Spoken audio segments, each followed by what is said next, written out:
Have you ever, really stopped to think about the fundamental root of everything? Like the ultimate origin. Where does it all come from? Oh, absolutely. That search for the ground of being, you could call it. It's a huge theme. So many traditions have grappled with that. And today, we're doing a deep dive into this ancient text, the Mulapariyaya Sutta. It tackles this exact idea, but maybe not how you'd expect. Right. It's the first sutta in the Majjhima Nikaya, the middle-length discourses. Often gets translated as the root sequence. Yeah, the root sequence. And it's the Buddha speaking to monks, or was it Ukatha? That's the place, Yeah. Gupta. And understanding the setting, who he was talking to, it's pretty crucial for getting what's going on. So our goal here is to unpack what the Buddha actually meant by the root sequence of all phenomena. And why did the monks listening apparently get, well, kind of upset by it? Yeah, they weren't thrilled initially. Right. And what does this ancient text tell us today about how we perceive things, how we relate to ideas, even really lofty spiritual goals like unbinding or nibbana? And there's a twist, like you hinted. The title root sequence, it kind of sets you up for one thing. A metaphysical root. Exactly. But the sutta pivots. It ends up pointing to the root of something else entirely, something much more personal. Okay, let's dig in. Maybe we should start with the historical context. The translator's intro mentions this school of thought, Samkhya. Yes, Samkhya. Crucial background. It basically means enumeration or classification. This was a major philosophical current around the Buddha's time, maybe even earlier, with thinkers like Uddalaka. Okay. And what was their main idea? Well, they were searching for that single fundamental principle, a kind of pradhana or primal root, from which everything else, all the diversity we see, supposedly emanated or unfolded. So a way to make sense of it all by tracing it back to one source, Yeah. like in the Upanishads. Precisely. Those ideas were definitely in the air, and the commentary on our sutta suggests the monks listening were probably former Brahmins. So they would have been steeped in this kind of thinking. Exactly. They might have been sitting there thinking, okay, the Buddha's going to give us his take on the ultimate root. Maybe he'll say unbinding is it. And the Sutta itself almost encourages that. It starts with this big list. It does, 24 items. And it looks just like the kind of hierarchical sequence you might find in Samkhya texts. How does it go? It starts very concrete. Earth, water, fire, wind, the basic elements. Okay. Then it moves up through different levels of beings, ordinary beings, gods, Brahma, various shining gods. Right, like a cosmic hierarchy. Then into these really refined meditative states, the formless dimensions, infinite space, infinite consciousness, nothingness, neither perception nor non-perception. Wow, okay. And then sensory experience itself, the seen, the heard, the sense, the cognized, and even abstract ideas like oneness or multiplicity. It covers a lot of ground. It really does. And it builds up to the all, which the Buddha usually defines just as the senses and their objects, and right at the very end of the list, unbinding, nibbana. So if you're one of those monks, thinking about a root from which things emanate, seeing unbinding capping off that list. You'd almost certainly think, aha, that's it. Unbinding is the ultimate ground the Buddha is pointing to. That makes perfect sense. You're totally primed for this big metaphysical reveal. And then, nope. He pulls the rug out. Pretty much. Instead of saying, yes, unbinding is the root, he immediately changes tack. He starts talking about how different kinds of people relate to everything on that list. Okay, so the focus shifts from the what to the how. Exactly. And this is where the real teaching starts. He begins with the uninstructed, run-of-the-mill person. And who's that, according to the text? Someone who doesn't really pay attention to the wise or noble ones, isn't trained in the Dhamma, doesn't follow people of integrity. Basically someone without that spiritual grounding or discipline. Okay, the average person, maybe. Yeah. And how do they relate to, say, Earth from the list? First, he says, they perceive Earth as Earth. Just the basic recognition, that part's fine. But then, after perceiving it, the uninstructed person conceives things about Earth, conceives things in Earth, conceives things coming out of Earth, conceives Earth as mine, and delights in Earth. Whoa, okay. That's a lot. Can we break that down? Conceiving about Earth. Like adding ideas. Earth is solid, Earth is permanent, Earth is fertile. Conceptual layers. Conceiving in Earth. Maybe there are spirits in the Earth, or my foundation is in the Earth. Projecting qualities into it. Coming out of Earth. My food comes from the Earth. My body arose from Earth. Seeing it as a source in a particular way. And Earth is mine. That's obvious. Ownership. My land, my body. Yes, that possessiveness. And finally, delighting in it. Finding pleasure, attachment, identification with Earth. And the Sutta says this same process happens for everything on that list. Water, fire, gods, the seen, the heard. Every single one. Perceive the scene as seen, then conceive about the scene, in the scene, coming out of the scene, conceive the scene as mine, and delight in the scene. It's a habitual pattern. And this is where it must have gotten really uncomfortable for the monks. He applies this even to the highest states, like the all. Yep. Perceive the all as the all, then conceive about, in, from, mine, and delight in the all. And then unbinding itself. That's the stunner.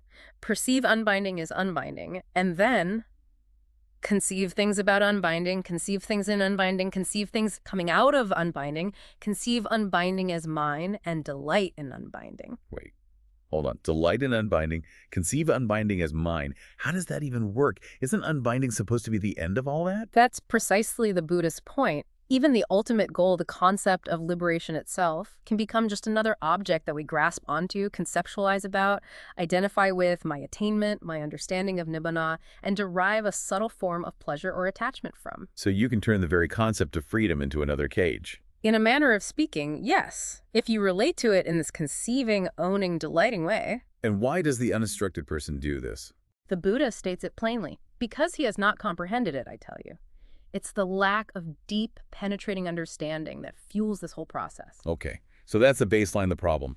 How does it change for someone actually practicing the monk who is a trainee? Right, the trainee. This is someone who's striving, yearning for the unexcelled relief from bondage, but their aspirations are as yet unfulfilled. They're on the path, working at it. So not enlightened yet, but putting in the effort. How do they deal with the list? They also directly know X as X. They perceive earth as earth, unbinding as unbinding, just like the first person. Okay. But here's the critical instruction for them. Let him not conceive things about X. Let him not conceive X as mine. Let him not delight in X. So they perceive, but then the practice is to deliberately stop that next cascade of conceiving, owning, delighting. Exactly. It's an active, conscious effort. Recognize earth, but then don't start layering concepts. Don't make it mine. Don't get attached through delight. Know it directly, but then restrain that habitual follow-on activity. And why do they do this? What's the purpose of that restraint?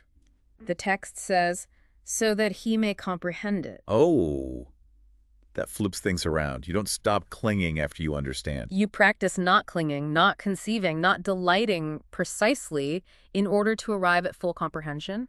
The non-clinging is the path to understanding. That's a really different way of looking at it. Okay, so we have the uninstructed person who gets tangled up because they don't comprehend. The trainee who actively stops the tangling in order to comprehend. What about someone who's made it? The arahant. The worthy one. The Buddha describes them as, devoid of mental fermentations, task done, burden down, fully released through right knowledge. The goal achieved.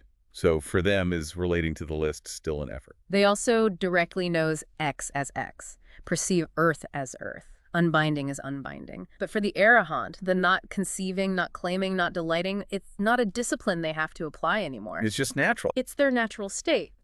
The text says they simply does not conceive X as mine, does not delight in X, effortlessly. And the reason given is? Because he has comprehended it. Simple as that. Full understanding automatically results in non-clinging. So comprehension is the key. And the sutta links this directly to getting rid of the defilements. It adds that the arahant doesn't conceive or delight, because with the ending of passion, he is devoid of passion. With the ending of aversion, he is devoid of aversion. With the ending of delusion, he is devoid of delusion. Okay. So comprehension isn't just intellectual. It is the absence of greed, hatred, and delusion regarding those phenomena. Precisely. Right. That clarifies the stages. Uninstructed perceive plus conceive delight due to non-comprehension. Trainee perceive plus practice non-conceiving delighting to gain comprehension. Arahant perceive plus naturally non-conceiving delighting because of comprehension. What about the top level, the Buddha himself, the Tathagata? He's presented as the ultimate case, the one with perfect, unsurpassable comprehension. And his relationship to the list is like the arahants. Yes.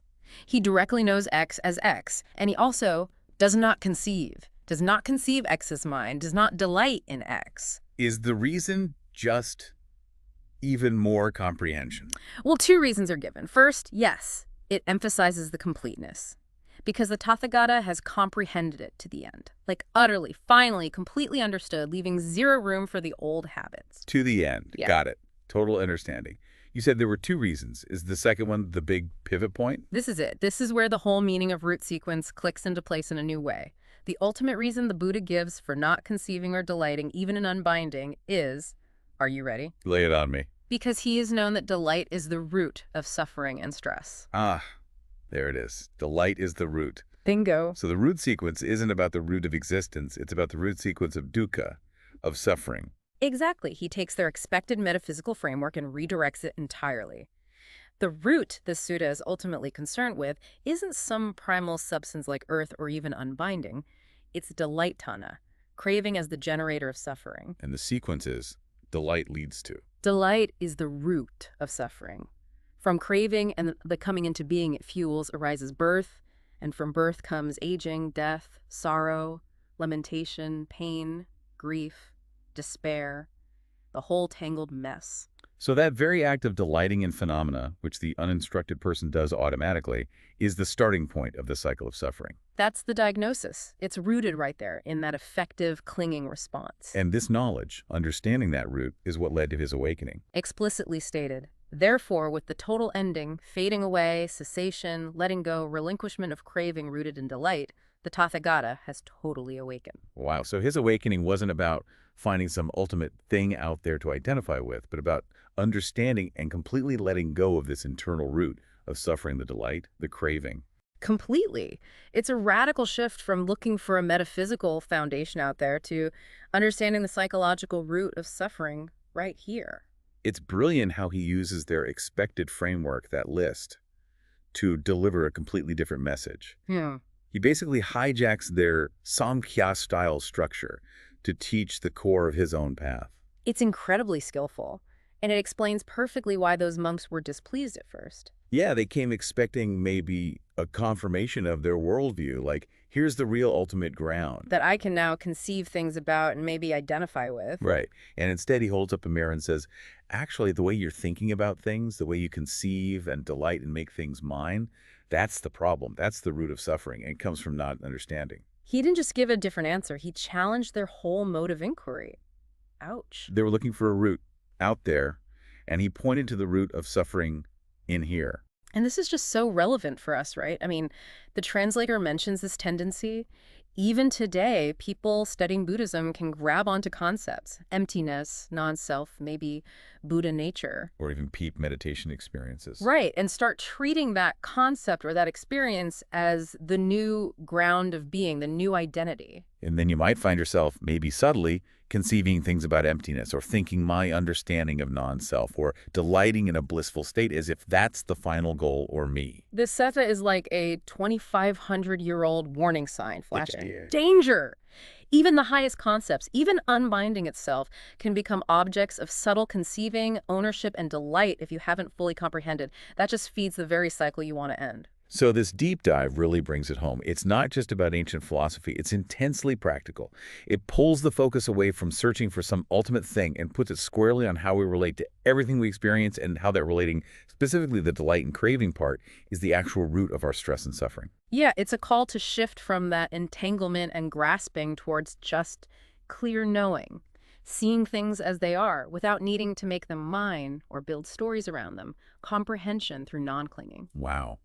Okay, so summarizing this, the Mulapariyaya Sutta takes what looks like a setup for a metaphysical debate about the ultimate root of reality. And flips it into this profound, practical teaching on delight and craving as the root cause of suffering, and how liberation comes through non-clinging comprehension. It's a powerful reminder that even liberation itself can become a concept we cling to if we're not careful. Absolutely, which leaves us with maybe a challenging thought to ponder. Go for it. Well, if even something as profound or abstract as unbinding can trigger this problematic process of conceiving, claiming as mine, and delighting, what does that imply about how we relate to, well, everything else? Our jobs, our relationships, our possessions, our opinions, even just fleeting thoughts and feelings.